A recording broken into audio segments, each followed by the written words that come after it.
factor every single day. All righty, here we go. It is time to continue a little bit of that political talk that's going over from the big night last night. Mike McNeil is sitting down with a man we've heard a lot about lately. Mike? That's right. We're joined by David Bellow. David, good to finally meet you, brother. Good to meet you. Certainly talked about you a lot and have been a source of controversy and conversation over the last few weeks, especially where Philip Klein was concerned. He was on exactly an hour ago and made some allegations about you and your campaign that we want to address this morning. First of all, I do want to say congratulations on a great campaign. You, in so much that you did come very, very close to unseating an incumbent, which yes. in and of itself is an accomplishment. Absolutely. Let's get to the grading.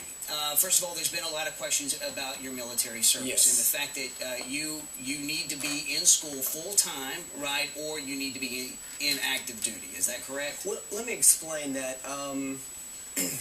Philip Klein doesn't know what he's talking about. Okay, explain.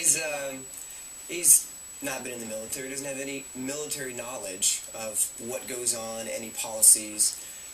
Basically, my College First program is something that they put in when I signed up in August 2007. And just to explain College First, it's the GI Bill in reverse. Well, College First is... Then you go.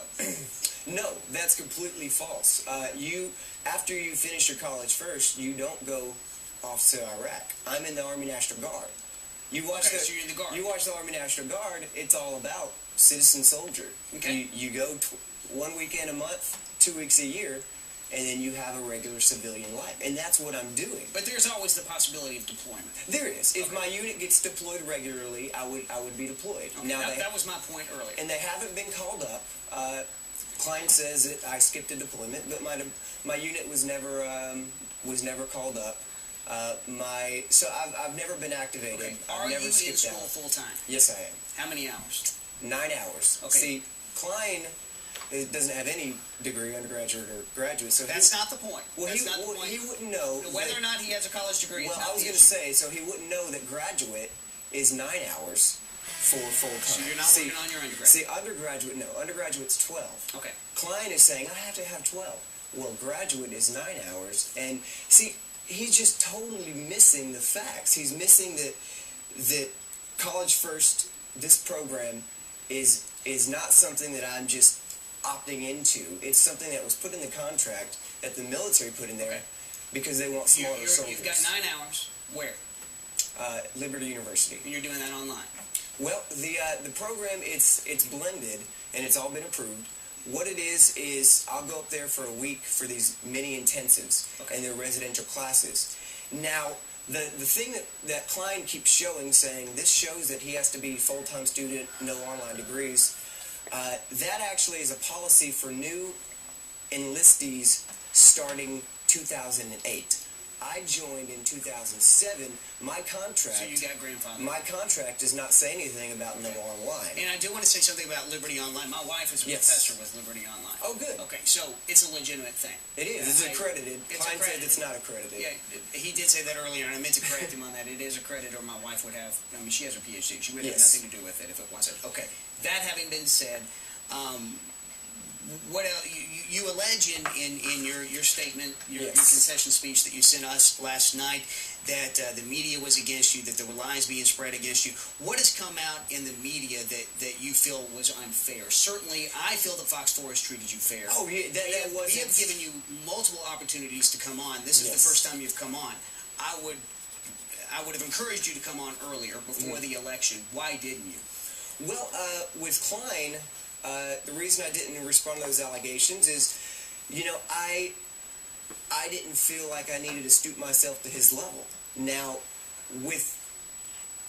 but the allegations just kept piling up. Well, you're skipping out of war, you're doing this. And so finally, I called my command sergeant major and I said, look, they're spreading these lies about my military service.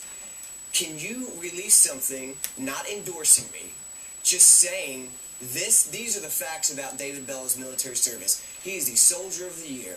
He is in good standing.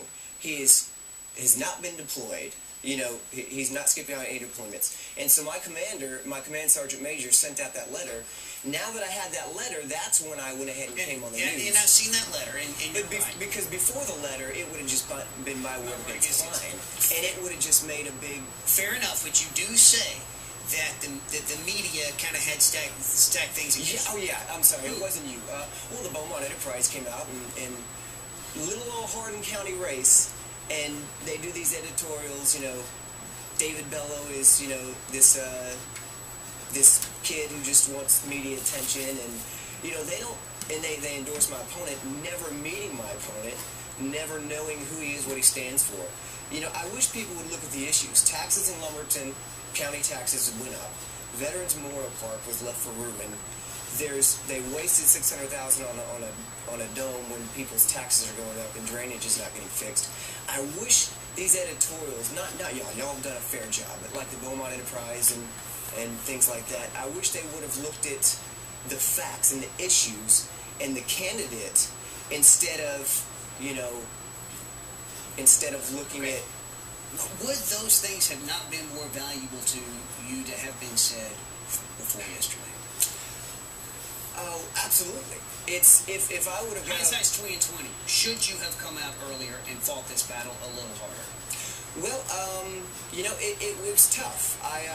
This weekend I wasn't even able to campaign this whole weekend. I was in Camp Bolas, San Antonio, air assault school, doing 8-mile rucks with 50 pounds on my back. So you had time before this weekend. Yes. Should you have come out before this election on Tuesday and tackled this stuff? From a strategy point of view. I don't know, because not many people recline, and so coming out, it would have just made that's just not true. You and I both know that's not true. A lot of people recline, and that's why you're having to address it.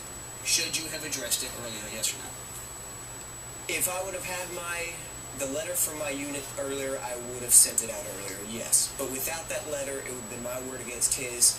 And, who knows what people would have believed. So I was waiting on that solid proof from my commander to do that. David, a pleasure. Thank you for clearing the record for us. And, we have a political panel on Wednesdays, and you should join us sometime. All right. I would like to hear your theories on some things. I'd like to continue this conversation. Great. Thank you. All right. It's a pleasure. Thank you for your service, sir. Thank you very much. Good luck at Liberty. That's not David. It's not for a fact. No, it's not. All right, stick around, folks. Much more news, and we're going to lighten things up. I have a